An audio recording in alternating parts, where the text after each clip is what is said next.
Tech ലോകത്തു നിന്നുള്ള വാർത്തകൾ.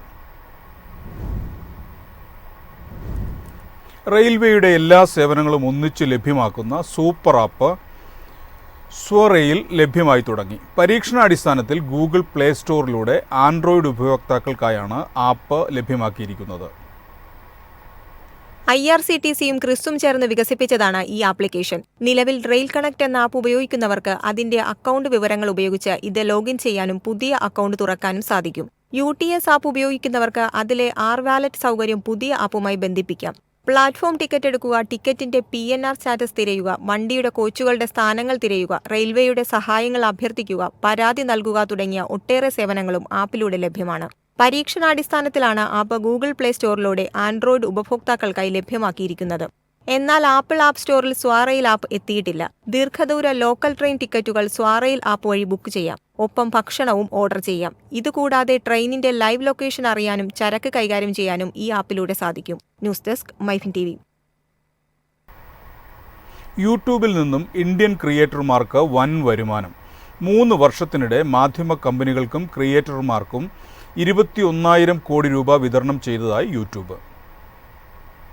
3 വർഷത്തിനിടയിൽ ഇന്ത്യൻ ക്രിയേറ്റർമാർക്ക് യൂട്യൂബിൽ നിന്ന് 21,000 കോടി രൂപ വരുമാനം ലഭിച്ചതായി യൂട്യൂബ് CEO നീൽ മോഹൻ പറഞ്ഞു. ക്രിയേറ്റർമാരെ കൂടുതൽ പിന്തുണയ്ക്കുന്നതിനായി ഇന്ത്യയിൽ 850 കോടി രൂപയുടെ നിക്ഷേപം നടത്തും. കഴിഞ്ഞ വർഷം 10 കോടിയിലധികം ചാനലുകളാണ് കണ്ടന്റ് അപ്ലോഡ് ചെയ്തത്. ഇതിൽ 15,000-ത്തിലധികം ചാനലുകൾക്ക് 10 ലക്ഷത്തിലധികം സബ്സ്ക്രൈബേഴ്സ് ഉണ്ട്. ഇന്ത്യയിൽ നിർമ്മിച്ച ഉള്ളടക്കത്തിന് ആഗോള പ്രേക്ഷകരിൽ നിന്ന് 4,500 കോടി മണിക്കൂർ കാഴ്ച സമയമാണ് ലഭിച്ചത്. നിലവിൽ ഇന്ത്യയിലെ ഏറ്റവും വലിയ വീഡിയോ സ്ട്രീമിംഗ് സർവീസാണ് യൂട്യൂബ്.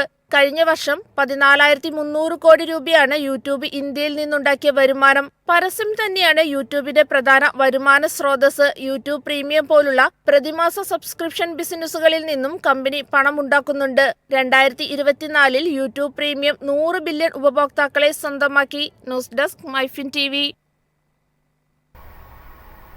രാജ്യത്ത് ഐഫോൺ നിർമ്മാണം വിപുലീകരിക്കുന്നതിന് ആപ്പിളിന് മേൽ സമ്മർദ്ദം ചെലുത്തി ഇന്ത്യ. അമേരിക്കയിൽ ഉൽപ്പാദനം വർദ്ധിപ്പിക്കണമെന്ന് പ്രസിഡന്റ് ഡൊണാൾഡ് ട്രംപ് ഐഫോൺ നിർമ്മാതാക്കളോട് നിർദ്ദേശിച്ച സാഹചര്യത്തിലാണിത്. ഇന്ത്യയിൽ ആപ്പിളിന്റെ വികസിച്ചുകൊണ്ടിരിക്കുന്ന ഉൽപ്പാദന അടിത്തറയെക്കുറിച്ച് ട്രംപ് ആശങ്ക പ്രകടിപ്പിക്കുമ്പോഴും പുതിയതായി ആരംഭിച്ച ഇലക്ട്രോണിക്സ് ഘടക പദ്ധതി പ്രയോജനപ്പെടുത്തിക്കൊണ്ട് ഇന്ത്യയിൽ ഉൽപ്പാദനം വർദ്ധിപ്പിക്കണമെന്നാണ് സർക്കാർ ആവശ്യം. പ്രാദേശിക ഉറവിടങ്ങൾ വിപുലീകരിക്കുന്നതിനായി ആപ്പിൾ കേന്ദ്ര സംസ്ഥാന അധികാരികളുമായി ചേർന്ന് പ്രവർത്തിക്കുന്നുണ്ടെന്ന് സർക്കാർ വ്യവസായ വൃത്തങ്ങൾ പറഞ്ഞു.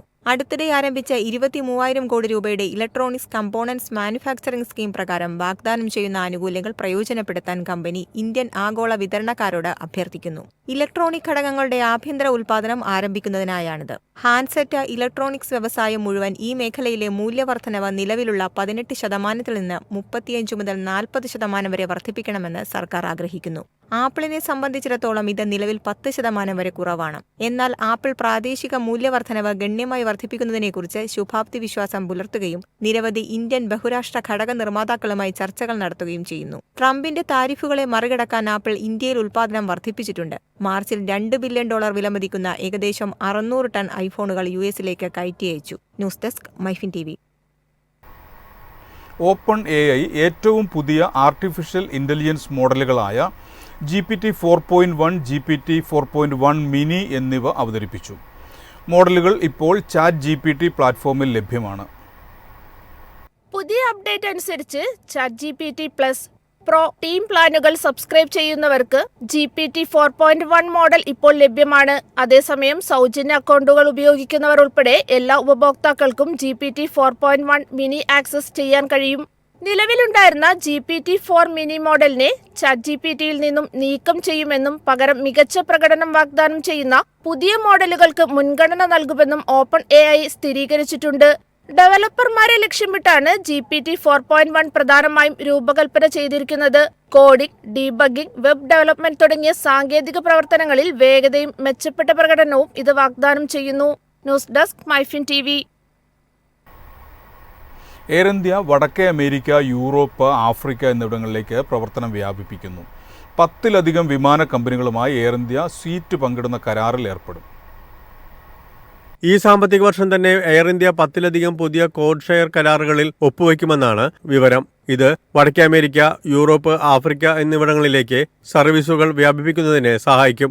നേരിട്ട് സർവീസ് ഇല്ലാത്ത പ്രദേശങ്ങളിൽ കണക്ടിവിറ്റി ഉറപ്പാക്കാൻ മറ്റ് വിമാന സർവീസുകളിൽ സീറ്റ് ഉറപ്പാക്കുകയാണ് കോഡ് ഷെയറിലൂടെ ചെയ്യുന്നത്. 2 വർഷം മുമ്പ് ടാറ്റ ഗ്രൂപ്പ് ഏറ്റെടുത്തപ്പോൾ എയർലൈനിന് 19 കോഡ് ഷെയറുകളുണ്ട്. ഇന്ത്യയിലെ ഏറ്റവും വലിയ എയർലൈനായ ഇൻഡിഗോയ്ക്ക് നിലവിൽ ഏകദേശം 10 കോഡ് ഷെയറുകളുണ്ട്. അടുത്ത 3 വർഷത്തിനുള്ളിൽ എയർ ഇന്ത്യ അന്താരാഷ്ട്ര ബിസിനസ്സിൽ 25% വാർഷിക വളർച്ച ലക്ഷ്യമിടുന്നുണ്ട്. കഴിഞ്ഞ സാമ്പത്തിക വർഷത്തിൽ സമാനമായ വളർച്ച ഇതിനകം തന്നെ ദൃശ്യമായതാണ് കമ്പനി വൃത്തങ്ങൾ സൂചിപ്പിക്കുന്നത്. News desk, Myfin TV.